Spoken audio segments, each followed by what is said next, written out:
Good morning friends. অনেক দিন হলো কোনো রান্না আমি দেখাতে পারিনি, যেহেতু আপনারা দেখতেই পেয়েছেন হয়তো যে ঘাটশিলা বেড়াতে গেছিলাম, তাই কোনো রান্না ব্লগ আমি পাঠাতে পারিনি। তাই আজকে সকালবেলা একটা ব্রেকফাস্ট রেসিপি বানিয়ে নিচ্ছি, যেটা হচ্ছে চিলা বানাবো একটা হেলদি জিনিস দিয়ে, সেটা হচ্ছে লাউ, লৌকি কা চিল্লা। তার জন্য আমি নিয়ে নেব হচ্ছে লৌকি, যেটা গ্রেট করে আমি কাল রাতে ফ্রিজে রেখে দিয়েছিলাম। জল অনেকটা বেরিয়েছে, এই জলটাও আমি নিয়ে নেব। লাউটা আমি ভালো করে ধুয়ে স্কিন বের করে তারপরে সেটাকে গ্রেট করে রেখেছিলাম। লৌকিটা এবার আমি নিয়ে নেব।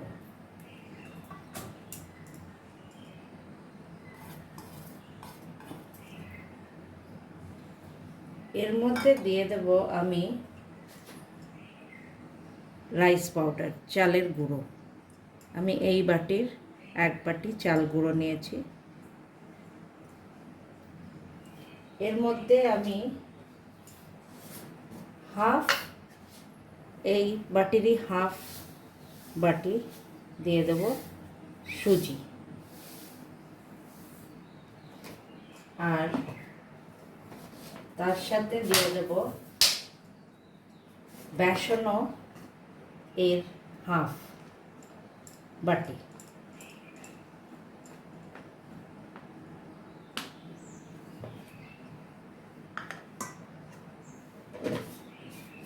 এর মধ্যে আমি দই দিয়ে দেব,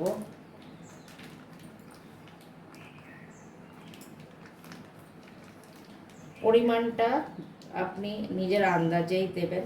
আমি আন্দাজেই দিচ্ছি একটা পরিমাণে, এটার কোনো ইয়ে নেই। হাফ ওই বাটির চেয়েও কম দিলেও চলবে আপনার।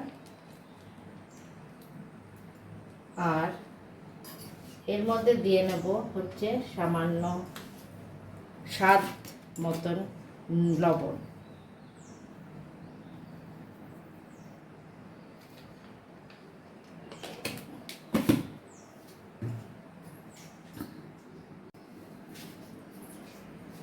এই মিশ্রণটার মধ্যে আমি দেব হচ্ছে লাল মির্চ পাউডার।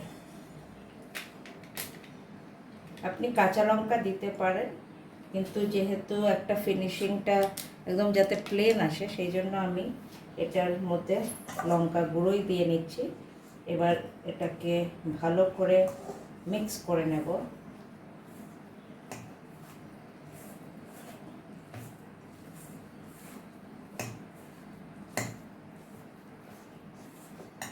এবার দিয়ে নেব সামান্য জল। একটু একটু করে জল মেশাবেন, যাতে একটা দোসার মতন আপনার কনসিস্টেন্সি আসে।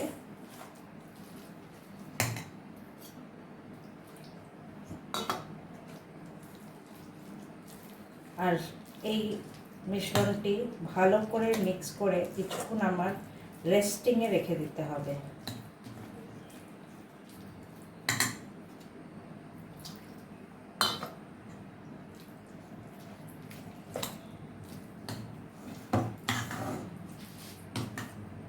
দেখতে পাচ্ছেন যে জিনিসটা মিক্স হয়ে একটা ব্যাটারের মতো তৈরি হয়েছে।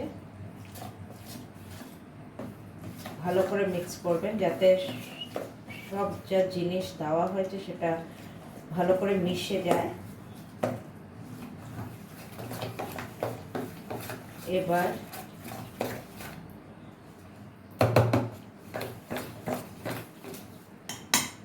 এটা আমি ঢেকে 10 মিনিটের জন্য রেখে দেব।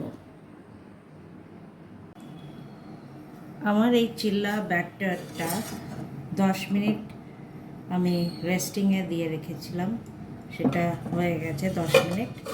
এবার আমি একটা ননস্টিক ফ্রাইং প্যানে তেল গরম করে নেব।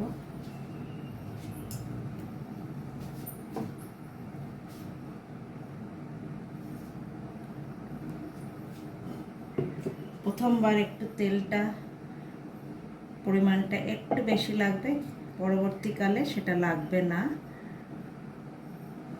তেলটা গরম হতে দেব।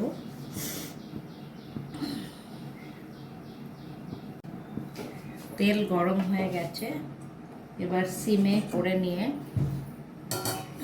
ব্যাটারটা আমি এর মধ্যে ছড়িয়ে দেব।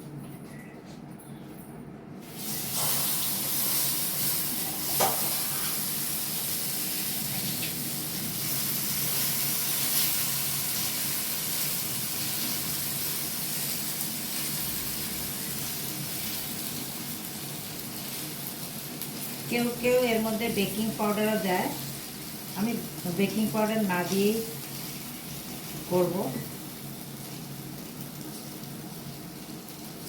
বেকিং পাউডারটা দিলে একটু ফুলে উঠবে। এবার সুন্দর করে যখন আপনার এবার বসানো হয়ে যাবে ব্যাটারটা, তখন আমি এটাকে ঢেকে দেব।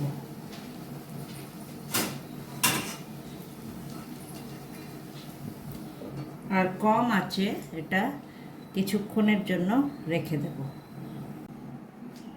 কিছুক্ষণ সিমে এটা করে নেওয়ার পরে আমি একটু উঠিয়ে দেখে নেব হয়ে গেছে কিনা। এবার দেখুন জিনিসটা এরম হয়েছে। এবার আস্তে আস্তে করে উঠিয়ে সুন্দর উঠে গেছে। এবার পেছন দিকটা আমি এর ফ্রাই করে নেব। চিল্লাটা আমার হয়ে গেছে, আমি এবার এটাকে পরিবেশন করব। দেখুন আমার উল্টো দিক দিয়েও জিনিসটা হয়ে গেছে। এবার আমি এটাকে পরিবেশন করব।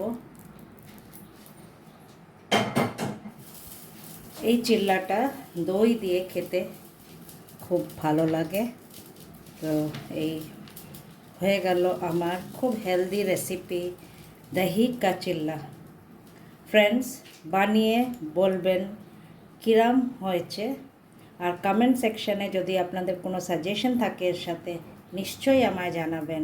খুব খুশি হব যে আপনারা আমার চ্যানেলটি দেখে আমায় সাজেশন দিচ্ছেন। Thank you friends, bye bye for now.